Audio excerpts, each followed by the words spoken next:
तुम दिन रात अपने भाई का ही ध्यान रखते हो। अरे हमारा भी कुछ भविष्य है या नहीं? अब वो बड़ा हो गया है, उससे कहो अपना अलग घर बनाए। अब मैं उसे घर में नहीं देख सकती। अरे कामनी, तुम कैसी बातें करते हो? वो मेरा छोटा भाई है, अभी उसका विवाह नहीं हुआ है। मैं उसे कैसे घर से अलग कर दूं? अब हम ही उसका परिवार है, उसका इस दुनिया में कोई नहीं है। दरअसल कामिनी चाहती थी कि अनिरुद्ध अपना अलग घर बना ले और उनका घर छोड़ दे, लेकिन हलधर कभी अनिरुद्ध को अपने से अलग नहीं करना चाहता था। एक दिन अनिरुद्ध खेतों से काम करके थका हारा घर आया। घर काफी गंदा दिखाई दे रहा था और आसपास सामान बिखरे हुए पड़े थे। भाभी, ओ भाभी, अरे थोड़ा सा पानी तो दे दो। और ये घर का हाल क्या बना रखा है आपने? तुम पूरा दिन घर में रहती हो, लेकिन घर की सफाई भी नहीं करती हो।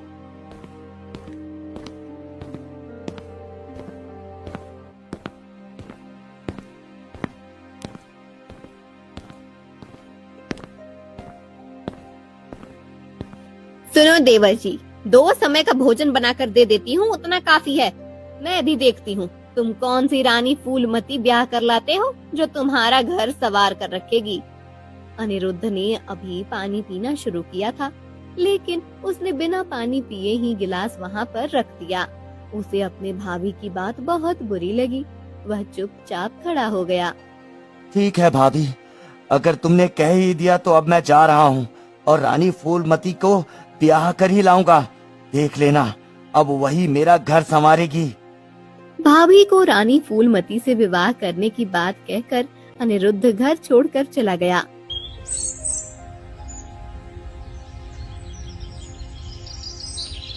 अनिरुद्ध के भाई को ये बात पता लगी, तब वो बहुत नाराज हुआ। अरे तुमने ऐसा क्या कह दिया कामनी? अनिरुद्ध घर छोड़कर चला गया। क्या तुम अपनी वाणी पर संयम नहीं रख सकती? तुमने कुछ उल्टा सीधा कहा होगा, तभी वो गया है। मैंने क्या किया है? आपका छोटा भाई रानी फूलमती को ब्याहने गया है, कुछ दिन में मुंह लटकाकर घर वापस आ जाएगा। आप उसकी चिंता मत कीजिए, बड़े आए रानी फूलमती को ब्याहने वाले। दरअसल रानी फूलमती बहुत ज्यादा सुंदर और सर्वगुण संपन्न थी, लेकिन विशेष बात यह थी कि कोई भी रानी फूलमती से विवाह करने जाता था तो वो लौट कर नहीं आता था। पहले भी कई राजा और राजकुमार रानी फूलमती से विवाह करने के लिए गए, लेकिन कभी लौट कर नहीं आए।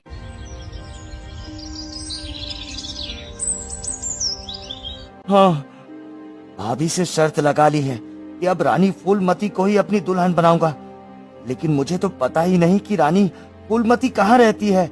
मैंने तो बस नाम सुना है, और वो तो और लोग कहते हैं कि जो रानी फूलमती से विवाह करने जाता है वो गायब हो जाता है। इसी प्रकार सोच विचार करते हुए अनिरुद्ध कुछ समय तक इधर उधर भटकता है।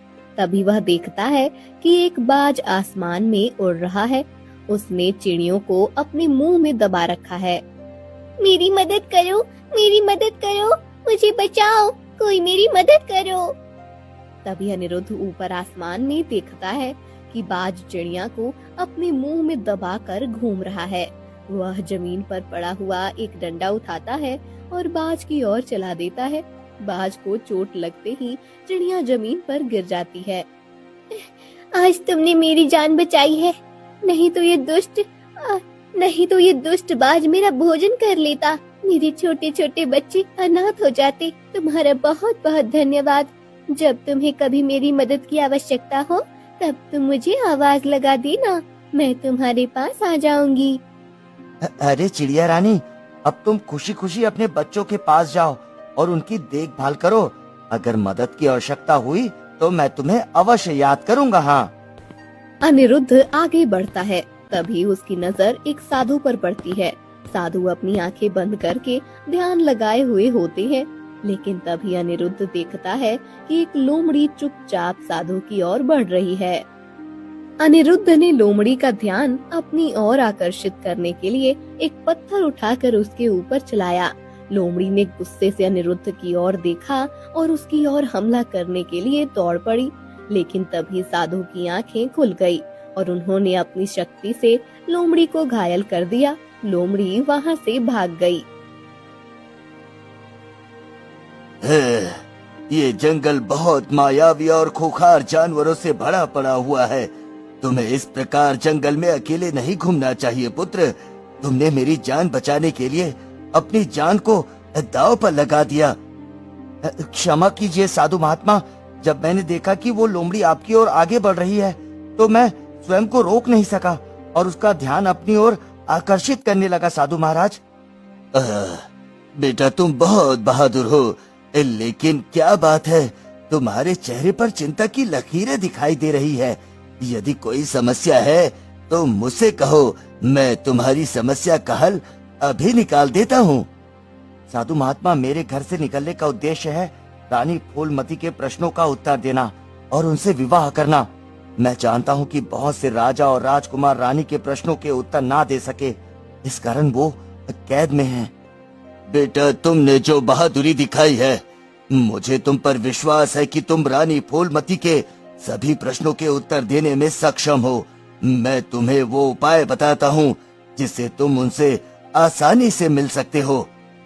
साधु अनिरुद्ध को रानी फूलमती से मिलने के लिए सारे रास्ते बताते हैं। जाओ बेटा, तुम्हें तुम्हारे उद्देश्य में सफलता अवश्य मिलेगी। जंगल में पूर्व दिशा की ओर बढ़ो, आगे का रास्ता तुम्हें स्वयं मिल जाएगा। साधु की बात मानते हुए अनिरुद्ध जंगल में पूर्व दिशा की ओर आगे बढ़ने लगता है। तभी वह देखता है कि एक पेड़ पर सुंदर तोता बैठा हुआ है। अनिरुद्ध तोते को अपनी बात सुनने के लिए जोर से कहता है, न जाने रानी फूलमती का महल कहाँ पर है। मुझे हर हाल में उनसे मिलना ही होगा। कोई मिल जाता तो मेरी सहायता करता। काश कोई इस दुनिया में होता जिसे रानी फूलमती का पता होता। अच्छा, इसे भी रानी फूलमती से मिलना है। अभी इसे मजा चखाता हूँ। सुनो राघे, अभी अभी मैंने सुना कि तुमने रानी फूलमती का नाम लिया। इसका क्या रहस्य है? मैंने अपने भाभी से शर्त लगाई है कि अगर मैं विवाह करूंगा तो सिर्फ रानी फूलमती से विवाह करूंगा। लेकिन मुझे नहीं पता कि उनका महल कहाँ पर है। क्या तुम मेरी मदद कर सकती हो? तुम यहाँ से लौट जाओ राहगीर। आज तक जो कोई भी रानी फूलमती के खोज में आया है वो लौटकर वापस नहीं गया है, इसलिए मेरी बात मानो, यहाँ से चले जाओ। इसका मतलब तुम जानती हो रानी फूलमती का महल कहाँ पर है? मेरी मदद करो, मुझे हर हाल में उनसे मिलना है। तुम जो भी कहोगे मैं वो करने के लिए तैयार हूँ। ठीक है, अगर तुम रानी फूलमती से मिलना ही चाहते हो तो तुम्हें कुछ प्रश्न के उत्तर देने होंगे। अगर तुम्हारे उत्तर से मुझे संतुष्टि मिली तो मैं तुम्हें आगे जाने का रास्ता बताऊंगा, नहीं तो तुम्हें गायब कर दिया जाएगा। हाँ हाँ पूछो, तुम्हें क्या पूछना है? मैं तुम्हारे प्रश्नों के उत्तर देने के लिए तैयार हूँ। बहुत सोच समझ कर बताना। तुम्हारे पास दो रास्ते हैं। एक रास्ते में सोने चांदी बिखरे हुए हैं और दूसरा रास्ता जिस पर घना अंधेरा छाया हुआ है। तुम किस रास्ते पर जाना पसंद करोगे? आमतौर पर इस प्रश्न के उत्तर में लोग सोने चांदी वाले रास्ते को चुनते हैं। मुझे थोड़ा अलग करना चाहिए। मैं अंधेरे घने रास्ते चुनता हूँ। मैं इसी रास्ते की ओर बढ़ना पसंद करूँगा। हाँ ठीक है, अगर तुमने अंधेरे का रास्ता चुन लिया है तो तुम्हें रास्ते में आगे जाना होगा। ये रास्ता तुम्हें रानी फूलमती की महल की ओर ले जाएगी। तभी अनिरुद्ध देखता है कि उसके सामने एक रास्ता बन गया है जो कि बिल्कुल अंधेरे से भरा हुआ है। अनिरुद्ध उस रास्ते पर आगे बढ़ने लगता है। अरे ये कैसी आवाज आ रही है?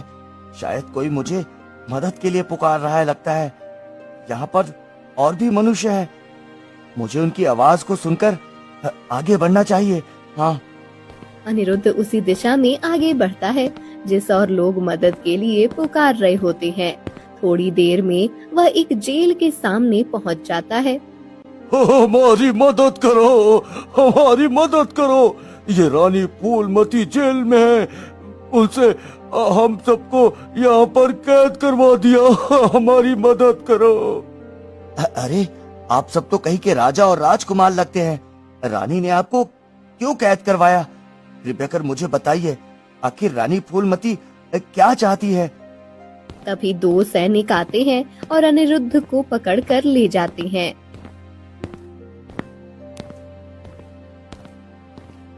अरे तुम सब कौन हो और मुझे कहाँ लेकर जा रहे हो? मुझे छोड़ दो, मैं यहाँ रानी फूलमती से मिलने आया हूँ, मुझे छोड़ दो। अरे सुनो लड़के, रानी फूलमती से मिलना इतना आसान नहीं है।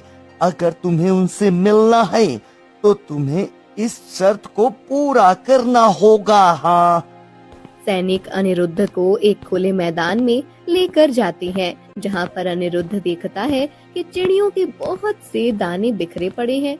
तुम्हें इन चिड़ियों के दानों को चुपकर इकट्ठा करना है और इन्हें गिनकर बताना है कि ये कितने हैं। यदि तुमसे कोई गलती हुई तो निश्चित ही तुम्हें कैद कर दिया जाएगा। हाँ, अरे बाप रे, ये मैं कहाँ फंस गया? इन दानों को गिनने में तो मुझे पूरा जीवन निकल जाएगा। काश रानी फूलमती से विवाह करने के विषय में कभी सोचा ही ना होता। अनिरुद्ध सिर पर हाथ देकर वहीं बैठ जाता है। उसे याद आता है कि चिड़िया ने उससे कहा था कि जब भी उसे मदद की जरूरत हो वह उसे पुकार ले। अनिरुद्ध आवाज देकर चिड़िया को बुलाता है। थोड़ी देर में चिड़िया वहाँ पर आ जाती है। देखो चिड़िया रानी, मैं बहुत बड़ी मुसीबत में हूँ, तुम ही मेरी मदद कर सकती हो। मुझे इस मैदान में बिखरे हुए सारे दानों को इकट्ठा करना है और इन्हें गिनकर रानी को बताना है कि कितने हैं। तुम चिंता मत करो मित्र, ये काम बहुत आसान है। तुमने मेरी जान बचाई है, उसके बदले मैं तुम्हारी सहायता जरूर करूंगी। मैं अपनी और भी मित्रों को बुलाकर लाती हूँ, हम सब मिलकर तुम्हारा काम खत्म कर देंगे।